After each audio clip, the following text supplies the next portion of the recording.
സൂര്യഗായത്രി തിരുവനന്തപുരത്തെ ദൃശ്യങ്ങളെല്ലാം നമ്മൾ കണ്ടതാണ്. ആവേശത്തിൽ തന്നെയാണ് സ്ഥാനാർത്ഥികളും മുന്നണികളും. എങ്ങനെയാണ് കൊട്ടിക്കലാശം പുരോഗമിക്കുന്നത്? ഒരു മാസക്കാലം നീണ്ടുനിന്ന വാശിയേറിയ പരസ്യ പ്രചാരണത്തിന് ഇന്നിപ്പോൾ അവസാനം കുറിക്കുകയാണ്. വീറും വാശിയും നിറഞ്ഞ ഒരു പോരാട്ടം പ്രചാരണമാണ് ഈ കഴിഞ്ഞ ദിവസങ്ങളിൽ നമുക്ക് കാണാൻ സാധിച്ചിട്ടുണ്ടായിരുന്നത്. ഗ്രാമവും നഗരവും ഒരുപോലെ വാശിയേറിയ പോരാട്ടത്തിനാണ് ഇത്തവണത്തെ തെരഞ്ഞെടുപ്പിന് സാക്ഷിയാകാൻ പോകുന്നത് എന്ന കാര്യത്തിൽ ഒരു സംശയവുമില്ല. പ്രത്യേകിച്ച് നിയമസഭാ തെരഞ്ഞെടുപ്പിന് മുന്നോടിയായിട്ട് നടക്കുന്ന തദ്ദേശ തെരഞ്ഞെടുപ്പ് ശരിക്കും ഒരു ട്രയൽ തന്നെയാണ് മുന്നണികൾ കാണുന്നത്. LDFിനെ സംബന്ധിച്ചിടത്തോളം വരുന്ന നിയമസഭാ തെരഞ്ഞെടുപ്പിൽ മൂന്നാം പിണറായി സർക്കാർ ഉണ്ടാകും എന്നുള്ള പ്രതീക്ഷയോടെ അവർ മുന്നോട്ട് പോവുകയാണ്. അതുകൊണ്ട് തന്നെ തദ്ദേശ തെരഞ്ഞെടുപ്പിൽ വിജയം ഉറപ്പിക്കേണ്ടത് അവരുടെ ഉത്തരവാദിത്തമാണ്. കോൺഗ്രസിനെ സംബന്ധിച്ചിടത്തോളം വലിയൊരു അഭിമാന പോരാട്ടമാണ്. ഈ കഴിഞ്ഞ തെരഞ്ഞെടുപ്പുകളിൽ ഉണ്ടായ വലിയ പരാജയം അവർക്ക് മറികടന്നേ തീരൂ. കാരണം ഈ തെരഞ്ഞെടുപ്പ് എന്ന് പറയുന്നത് കോൺഗ്രസിന്റെ ഒരു വിധിയെഴുത്തായിട്ട് മാറും എന്നുള്ള കണക്കുകൂട്ടലുകളിലാണ് നേതാക്കൾ ഉള്ളത്. അതുകൊണ്ട് വാശിയേറിയ പോരാട്ടം. തിരുവനന്തപുരത്തെ സംബന്ധിച്ചിടത്തോളം, നഗരസഭയിൽ സംബന്ധിച്ചിടത്തോളം തെരഞ്ഞെടുപ്പ് തീയതി പ്രഖ്യാപിക്കുന്നതിന് മുൻപ് തന്നെ സ്ഥാനാർത്ഥി പ്രഖ്യാപനം നടത്തിയ കോൺഗ്രസ് ഒരുപടി മുന്നേ തന്നെ പ്രചാരണത്തിലേക്ക് ഇറങ്ങിക്കഴിഞ്ഞതാണ്. BJPയെ സംബന്ധിച്ചിടത്തോളവും വാശിയേറിയ പോരാട്ടം നടക്കുകയാണ്. പുതിയ സംസ്ഥാന അധ്യക്ഷൻ വന്നതിന് ശേഷം നടക്കുന്ന ആദ്യ തെരഞ്ഞെടുപ്പാണ്. അതുകൊണ്ട് തന്നെ സംസ്ഥാന അധ്യക്ഷന്റെ കഴിവ് കൂടി തെളിയിക്കപ്പെടുന്ന ഒരു തെരഞ്ഞെടുപ്പായിട്ട് മാറുന്നു. ഒരുപോലെ മറ്റ് നേതാക്കന്മാർ സംസ്ഥാന അധ്യക്ഷനോടൊപ്പം നിന്ന് വിജയം ഉറപ്പിക്കുന്നതിന് വേണ്ടിയുള്ള പ്രവർത്തനങ്ങൾ നടത്തുന്നു എന്നുള്ളതാണ്.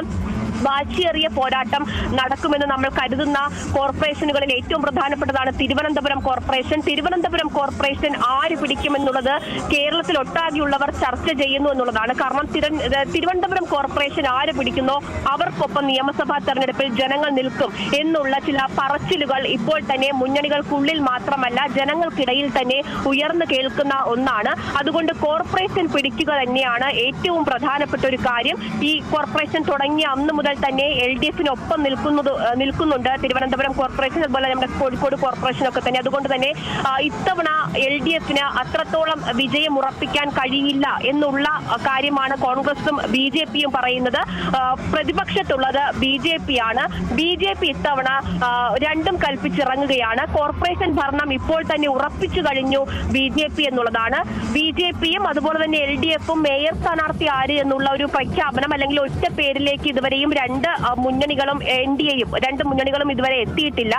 പക്ഷേ ശ്രീലേഖയെ മുൻനിർത്തിയുള്ള പ്രചാരണമാണ് BJP നടത്തുന്നത്. LDFിനെ സംബന്ധിച്ചിടത്തോളം മുതിർന്ന നേതാക്കൾ ഒരുപാട് പേരുണ്ട്. RP ശിവജിയുണ്ട്, അതുപോലെ തന്നെ ദീപകിന്റെ പേരുകളൊക്കെ തന്നെ മേയർ സ്ഥാനാർത്ഥിയായിട്ട് ഉയർന്നു കേൾക്കുന്നുണ്ട്. അപ്പോൾ വിജയം നിലനിർത്താൻ വേണ്ടി LDF തിരുവനന്തപുരം കോർപ്പറേഷനായിട്ട് മത്സരം നടത്തുന്നു. BJPയെ സംബന്ധിച്ചിടത്തോളം പ്രതിപക്ഷത്ത് നിന്ന് മേയർ കസേരയിലേക്ക് എത്തുന്നതിന് വേണ്ടിയുള്ള പോരാട്ടമാണ് BJP നടത്തുന്നത്. കോൺഗ്രസിനെ സംബന്ധിച്ചിടത്തോളം ഒരുപടി മുന്നേ നടത്തിയ പ്രചാരണവും അതുപോലെ തന്നെ പോരാട്ടവും ഒക്കെ അത് വിജയത്തിലേക്ക് എത്താൻ തങ്ങളെ സഹായിക്കും. BJP ഭരണവും അതുപോലെ തന്നെ BJP കൗൺസിലർമാരുടെ ഭരണവും അതുപോലെ തന്നെ LDF കൗൺസിലർമാരുടെ ഭരണവും നാട് മടുത്തു എന്നുള്ള ആത്മവിശ്വാസത്തോടു കൂടി വിജയം ഉറപ്പിച്ചുകൊണ്ടാണ് ശബരിനാഥന്റെ നേതൃത്വത്തിൽ തിരുവനന്തപുരം കോർപ്പറേഷൻ പിടിക്കാനുള്ള പ്രവർത്തനങ്ങളുമായിട്ട് UDF മുന്നോട്ട് പോയത്. അങ്ങനെ വാശിയേറിയ പോരാട്ടം. ഇതിലിപ്പോൾ നമുക്ക് തന്നെ കഴിഞ്ഞ ഒരു മാസത്തോളം എല്ലാ മുന്നണികളുടെ ഒപ്പവും സ്ഥാനാർത്ഥികളുടെ ഒപ്പവും നമ്മൾ ഉണ്ടായിരുന്നു. അവരുടെ പ്രതീക്ഷകൾ, അവരുടെ ആത്മവിശ്വാസങ്ങൾ, അവർ ജനങ്ങൾക്ക് മുന്നിലേക്ക് വെക്കുന്ന വാഗ്ദാനങ്ങൾ ഒക്കെ നമ്മൾ കേട്ടറിഞ്ഞതാണ്. മൂന്ന് മുന്നണികളും ഒരുപോലെ പ്രതീക്ഷ വെക്കുന്നു. ഇവരിൽ ആരായിരിക്കും കോർപ്പറേഷൻ പിടിക്കുക എന്നത് പോലും നമുക്ക് എടുത്തു പറയാൻ പറ്റാത്ത ഒരു സാഹചര്യത്തിലേക്ക്, കടുത്ത പോരാട്ടത്തിലേക്ക് എത്തി എന്നുള്ളതാണ്. ഇതിപ്പോൾ ഞാൻ കോർപ്പറേഷന്റെ കാര്യം മാത്രമാണ് പറഞ്ഞത്. മുനിസിപ്പാലിറ്റികളിൽ അതിലേറെ വാശിയേറിയ പോരാട്ടം നടക്കുന്നു. ഗ്രാമീണ മേഖലയിൽ പഞ്ചായത്തുകൾ പിടിക്കാനുള്ള വലിയ പോരാട്ടം നടക്കുന്നുണ്ട് എന്നുള്ളതാണ്. ഭരണ തുടർച്ചയും ഭരണം തിരിച്ചു പിടിക്കാനും ഒക്കെയുള്ള വാശിയേറിയ പോരാട്ടങ്ങൾക്ക് ഗ്രാമപഞ്ചായത്തുകളിലും അത്തരത്തിൽ നമുക്ക് പോരാട്ടം കാണാൻ സാധിക്കും. ഇപ്പോൾ അതിന്റെ കൊട്ടിക്കലാശമാണ്. അത് ഒട്ടും പിന്നോട്ടല്ല തങ്ങൾ എന്നത് ഉറപ്പിക്കുന്നതിന് വേണ്ടിയിട്ടുള്ള ഒരു കലാശക്കൊട്ടാണ് നമ്മൾ എല്ലാ സ്ഥലങ്ങളിൽ നിന്നും കാണുന്നത്. നഗരത്തിലായാലും ഗ്രാമങ്ങളിലായാലും ഒപ്പത്തിനൊപ്പം നിൽക്കാനുള്ള വലിയ മുന്നൊരുക്കങ്ങളാണ് നേരത്തെ തന്നെ മുന്നണികൾ നടത്തിയിട്ടുണ്ടായിരുന്നത്. തങ്ങളുടെ മുന്നണിയുടെ പതാകകൾ ഉയർത്തി, അതേ മുന്നണിയുടെ പതാകയുടെ കളറിലുള്ള ബലൂണുകൾ ഉയർത്തി വലിയ തരത്തിലുള്ള ഒരു ആൾക്കൂട്ടം അത് ഉറപ്പിക്കുന്നതിന് വേണ്ടി, അത് വലിയ മനോഹരമാക്കി മാറ്റുന്നതിന് വേണ്ടിയിട്ടുള്ള മാറ്റുന്ന കാഴ്ചകളാണ് നമ്മൾ ഓരോ സ്ഥലത്തും കാണുന്നത്.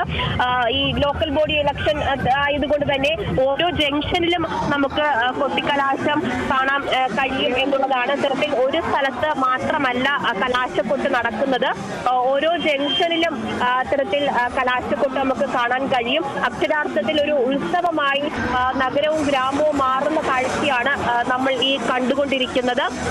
ഇപ്പോൾ അതിൽ മന്ത്രിമാർ ഉൾപ്പെടെയുള്ളവർ ഈ കലാശക്കൊട്ടിൽ പങ്കെടുക്കുന്നുണ്ട്. നേതാക്കൾ എല്ലാവരും തന്നെ പങ്കെടുക്കുന്നുണ്ട്. KB ഗണേഷ് കുമാർ മന്ത്രിയൊക്കെ തന്നെ പൂജപ്പുര രാധാകൃഷ്ണന്റെ പരിപാടി കലാശക്കൊട്ടിൽ പങ്കെടുക്കുന്നത് നമുക്ക് കാണാൻ കഴിയും. അത്തരത്തിൽ മുതിർന്ന നേതാക്കളും മന്ത്രിമാരും ഒക്കെ തന്നെ സ്ഥാനാർത്ഥികൾക്ക് എല്ലാവിധ പിന്തുണയും നൽകി കഴിഞ്ഞ പ്രചാരണ ദിവസങ്ങളിലൊക്കെ തന്നെ ഉണ്ടായിരുന്നു.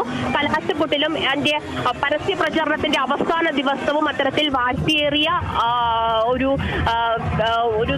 വാശിയേറിയ പോരാട്ടം അത് ജനങ്ങൾക്ക് മുന്നിലേക്ക് എത്തിക്കുന്നതിന് വേണ്ടിയുള്ള ഒരു കാഴ്ച നമുക്ക് കാണാൻ സാധിക്കും. നമ്മൾ ഈ തെരഞ്ഞെടുപ്പിൽ ഏറ്റവും പ്രധാനപ്പെട്ടത് തദ്ദേശ തെരഞ്ഞെടുപ്പിൽ വിഷയമാകുന്നത് ഗ്രാമങ്ങളിലെ വികസനങ്ങളും അതുപോലെ തന്നെ നേരത്തെ ഉണ്ടായിരുന്ന സൂര്യ തുടരുക. ഇപ്പോൾ നമുക്ക് പത്തനംതിട്ടയിലേക്ക് പോകേണ്ടതുണ്ട്. പത്തനംതിട്ടയിൽ കുട്ടിക്കലാശത്തിന്റെ വിശേഷങ്ങളുമായി പ്രസാദ് MJ ചേരുന്നുണ്ട്. തെരഞ്ഞെടുപ്പിന്റെ ഒരു മാസത്തെ പ്രചരണത്തിന്റെ കൊട്ടിക്കലാശമാണ് ഇന്ന് നടക്കുന്നത്. UDF-ഉം LDF-ഉം BJP-യും ഒരുപോലെ തന്നെ പത്തനംതിട്ട ജില്ലയിൽ വൻപിച്ച പ്രചരണമാണ് കഴിഞ്ഞ ഒരു മാസക്കാലമായി നടന്നിട്ടുള്ളത്. ഞാനിപ്പോൾ നിൽക്കുന്നത് കോഴഞ്ചേരി പഞ്ചായത്തിലെ തെക്കേമല എന്നുള്ള സ്ഥലത്താണ്.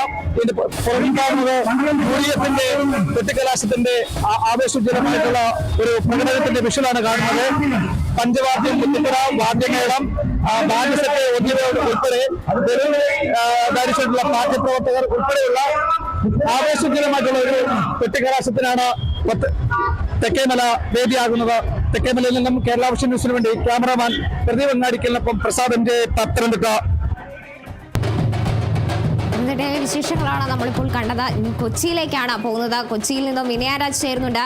വിനയ, കൊച്ചിയിലെ കുട്ടിക്കലാശത്തിന്റെ വിശേഷങ്ങൾ എങ്ങനെയാണ് പുരോഗമിക്കുന്നത്? സ്ഥാനാർത്ഥികളെല്ലാം ആവേശത്തിൽ തന്നെയാണോ? തീർച്ചയായും സ്ഥാനാർത്ഥികളെല്ലാം തന്നെ ആവേശത്തിൽ തന്നെയാണുള്ളത്. ഒരു മാസം നീണ്ട പ്രചരണം ഇന്നിപ്പോൾ കൊട്ടിക്കലാശമാണ്. അടുത്ത ദിവസം തന്നെ പോളിംഗ് ബൂത്തിലേക്ക് കടക്കുകയാണ്. അതിന്റെ ആവേശത്തിൽ തന്നെയാണ് ഓരോ സ്ഥാനാർത്ഥികളും ഉള്ളത്. കൊച്ചിയെ സംബന്ധിച്ച് നോക്കുകയാണെങ്കിൽ വാശിയേറിയ പോരാട്ടം നടക്കുന്ന നഗരങ്ങളിൽ ഒന്നാണ്. പ്രതിപക്ഷ നേതാവ് VD സതീശനും മന്ത്രി P രാജീവും നേരിട്ട് പ്രചരണ രംഗത്തെത്തി ഈ മത്സരാർത്ഥികൾക്ക് പിന്തുണ നൽകുന്ന ഒരു സാഹചര്യം അടക്കമുണ്ടായിരുന്നു.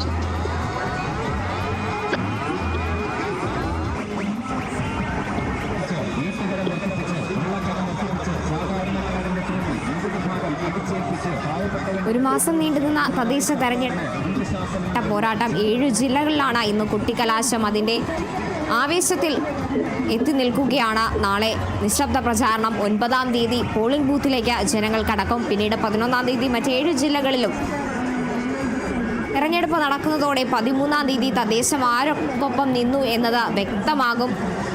എല്ലാ മുന്നണികളെ സംബന്ധിച്ചും തദ്ദേശ തെരഞ്ഞെടുപ്പ് എല്ലാവർക്കും പ്രാധാന്യം നൽകുന്നത് തന്നെയാണ്. കൊച്ചിയിലെ കുട്ടിക്കലാശം ആവേശത്തിൽ തന്നെ തുടരുകയാണ്. വിനയ തുടരുന്നുണ്ട്. വിനയ, തുടരാം.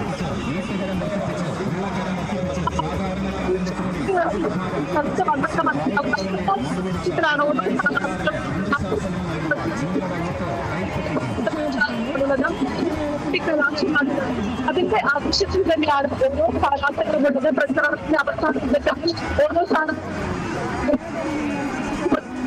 ഇപ്പോൾ കാണാൻ സാധിച്ചത്.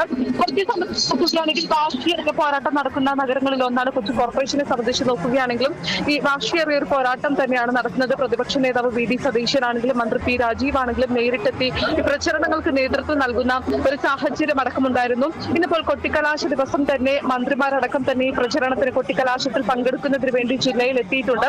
അത്രത്തോളം ആവേശകരമായിട്ടുള്ള ഒരു കൊട്ടിക്കലാശം തന്നെയാണ് ജില്ലയിൽ ഇപ്പോൾ നടക്കുന്നത് എന്ന് നമുക്ക് പറയാൻ സാധിക്കാം. ഈ ഈ കൊച്ചിയെ സംബന്ധിച്ച് നോക്കുകയാണെങ്കിൽ 2020 പാർട്ടിയെ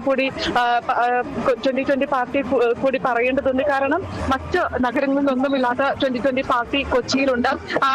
ഇത്തവണ ഈ കൊച്ചിൻ കോർപ്പറേഷനിൽ അടക്കം തന്നെ 2020 പാർട്ടി മത്സരിക്കുന്നുണ്ട് എന്നതും ഏറ്റവും വലിയ പ്രത്യേകതകളിൽ ഒന്നാണ്.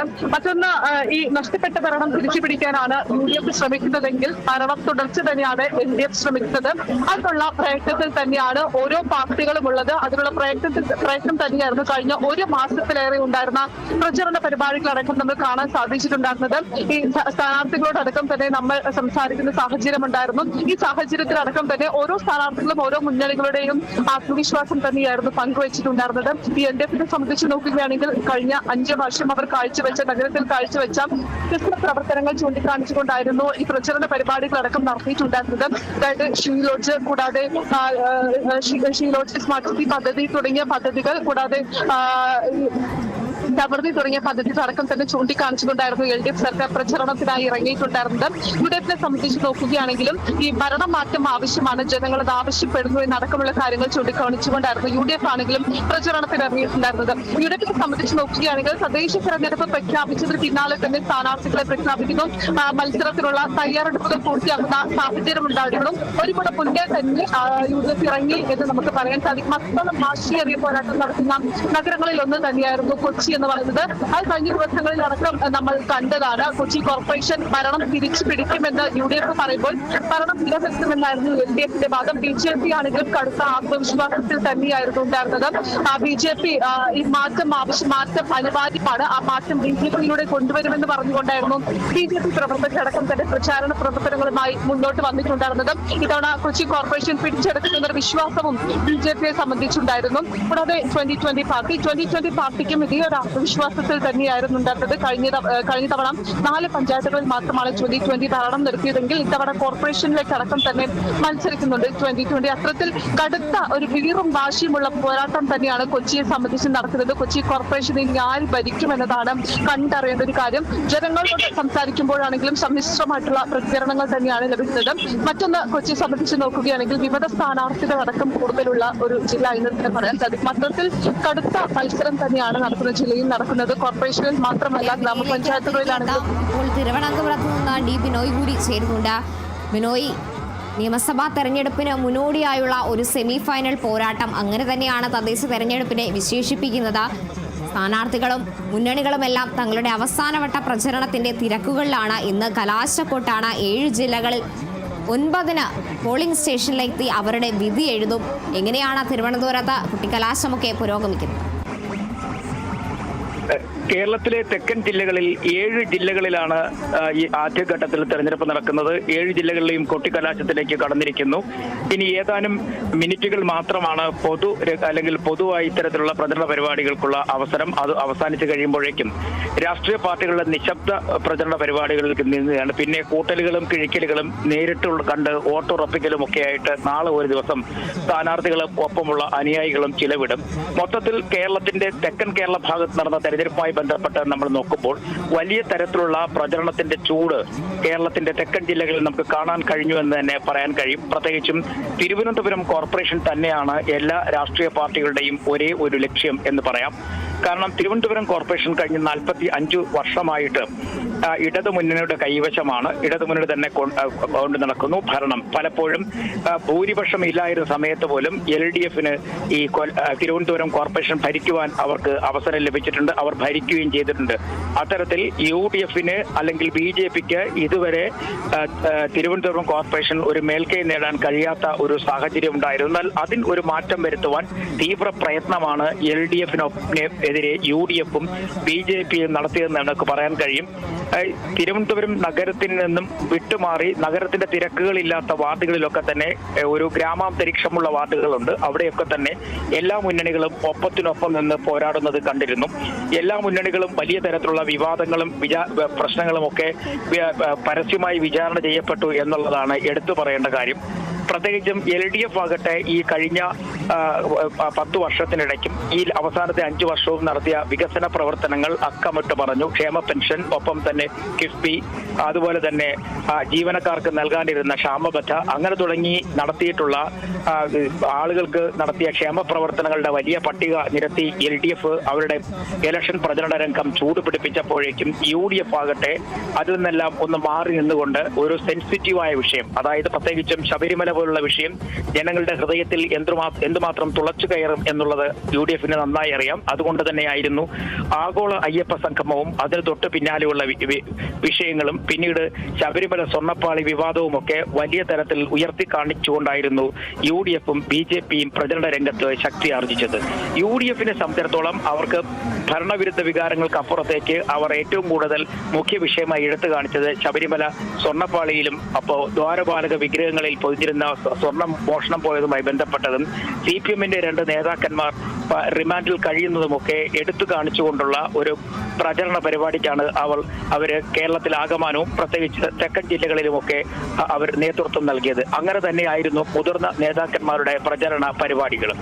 BJP ആകട്ടെ ഇത് രണ്ടിൽ നിന്നെല്ലാം വ്യത്യസ്തമായിക്കൊണ്ട് കേന്ദ്ര ആവിഷ്കൃത ഫണ്ടുകൾ വഴി കേരളത്തിന് ലഭിച്ച നേട്ടങ്ങൾ, സ്മാർട്ട് സിറ്റി, അതുപോലെ തന്നെ സ്മാർട്ട് സിറ്റിയുമായി ബന്ധപ്പെട്ട് ഉയർന്നു വന്നിരുന്ന റോഡുകളുടെ നവീകരണം, അതുപോലെ തന്നെ ഗതാഗത മേഖലയ്ക്ക് സ്മാർട്ട് സിറ്റികളിൽ ലഭിച്ച പുതിയ ബസ്സുകൾ, കുടിവെള്ള പദ്ധതികൾ, അങ്ങനെ വിവിധങ്ങളായ വിഷയങ്ങൾ BJPയും എടുത്തു കാണിച്ചുകൊണ്ട് എല്ലാ മേഖലകളിലെയും വികസനങ്ങൾ എണ്ണിപ്പറഞ്ഞുകൊണ്ട് BJPയും ഇത്തവണ തെരഞ്ഞെടുപ്പ് രംഗത്ത് ശക്തമായി ഉണ്ടായിരുന്നു തന്നെ പറയാൻ കഴിയും. തിരുവനന്തപുരത്തെ സംബന്ധിച്ചിടത്തോളം 3 മുന്നണികളും ഒപ്പത്തിനൊപ്പം നിന്ന് കോർപ്പറേഷനിൽ അങ്ങോട്ടും ഇങ്ങോട്ടും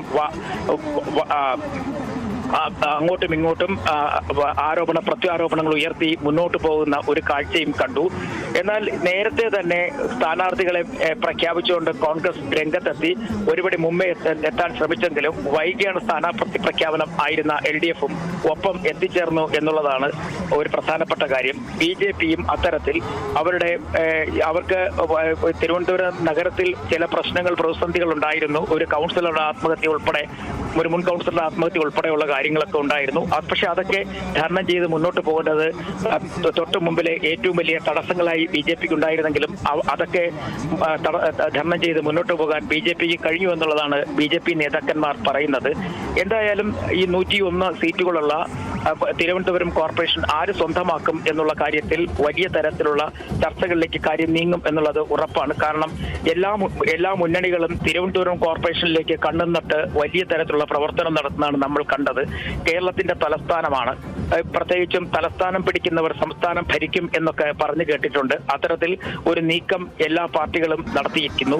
മാത്രവുമല്ല, നേരത്തെ കാർത്തു സൂചിപ്പിച്ചതുപോലെ ഒരു സെമി ഫൈനൽ മത്സരമാണ് ഇത്. അതിന്റെ ചൂടും ആവേശവും ഉശിരുമെല്ലാം തന്നെ ഈ തെരഞ്ഞെടുപ്പ് പ്രചരണ രംഗത്തും നമ്മൾ കണ്ടിരുന്നതാണ്. അതെല്ലാം തന്നെ വളരെ ശ്രദ്ധേയമാവുകയും ചെയ്തിരുന്നു. പക്ഷേ ഇവിടെ എല്ലാ മുന്നണികളും ഒപ്പത്തിനൊപ്പം പ്രചരണം നടത്തുന്നുണ്ടെങ്കിൽ തന്നെയും ഈ രാഷ്ട്രീയപരമായി ഉള്ള വാദപ്രതിവാദങ്ങൾക്ക് അപ്പുറത്തേക്ക് ജനകീയ പ്രശ്നങ്ങൾ വലിയ തോതിൽ ചർച്ച ചെയ്യുന്നതിൽ വീഴ്ച സംഭവിച്ചു എന്ന് തന്നെ പറയാൻ കഴിയും. നഗരത്തെ സംബന്ധിച്ചിടത്തോളം നഗരത്തിലെ ഏറ്റവും വലിയ വിഷയങ്ങളിലൊന്ന് അടിക്കടി ഉണ്ടാകുന്ന പൈപ്പ് പൊട്ടലും ഒപ്പം തന്നെ ജനങ്ങൾ ബുദ്ധിമുട്ടിക്കുന്ന തരത്തിലുള്ള കുടിവെള്ള ക്ഷാമവും ഒക്കെയാണ്.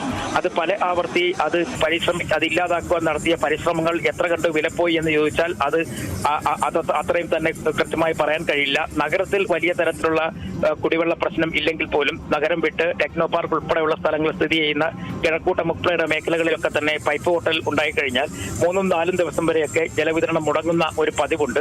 അത്തരം പതിവുകളൊക്കെ തന്നെ ജനകീയ വിഷയങ്ങളായി അവതരിപ്പിക്കാൻ UDF ശ്രമിച്ചെങ്കിലും അത്ര ഗൗരവത്തോടു കൂടി തന്നെ UDF മുന്നോട്ട് കൊണ്ടുവരാൻ കഴിഞ്ഞില്ല. അതിനെയൊക്കെ കവച്ചു വെച്ചുകൊണ്ട് തന്നെയായിരുന്നു LDFന്റെ ഭരണ നേട്ടങ്ങൾ ഉയർത്തി കാണിച്ചുകൊണ്ടുള്ള പ്രചരണം എന്ന് പറയാം. ഏകദേശം BJP ആകട്ടെ അവര് ഭരണം കിട്ടിയാൽ അല്ലെങ്കിൽ തലസ്ഥാനത്തെ കോർപ്പറേഷൻ കിട്ടിക്കഴിഞ്ഞാൽ 40 ദിവസത്തിനുള്ളിൽ തന്നെ പ്രധാനമന്ത്രി എത്തി തിരുവനന്തപുരം നഗരത്തിന്റെ മുഖച്ഛായ മാറ്റുന്ന വലിയ വികസന പ്രവർത്തനങ്ങളുടെ തദ്ദേശ തെരഞ്ഞെടുപ്പിന്റെ ആദ്യഘട്ട വോട്ടെടുപ്പിനുള്ള പരസ്യ പ്രചാരണത്തിന് കൊട്ടിക്കലാശമാകുകയാണ്. തിരുവനന്തപുരം മുതൽ എറണാകുളം വരെയുള്ള ജില്ലകളിൽ വൈകിട്ട് 6 മണിക്ക് പരസ്യ പ്രചാരണം അവസാനിക്കും. അവസാന മണിക്കൂറിൽ റോഡ് ഷോകളും മറ്റുമായി പ്രചാരണം കൊഴുപ്പിക്കുക തന്നെയാണ് സ്ഥാനാർത്ഥികളും മുന്നണികളും. നാളെ നിശബ്ദ പ്രചാരണമാണ്. 9-ാം തീയതി 7 ജില്ലകളിലെ ജനങ്ങൾ പോളിംഗ് ബൂത്തിലേക്ക് പോകും. 11-ാം തീയതി മറ്റ്7 ജില്ലകളിൽ പോളിംഗ് ബൂത്തിൽ ജനങ്ങൾ വിധി എഴുതും. 13-ാം തീയതി അറിയാം തദ്ദേശം ആർക്കൊപ്പം നിന്നു എന്നത്.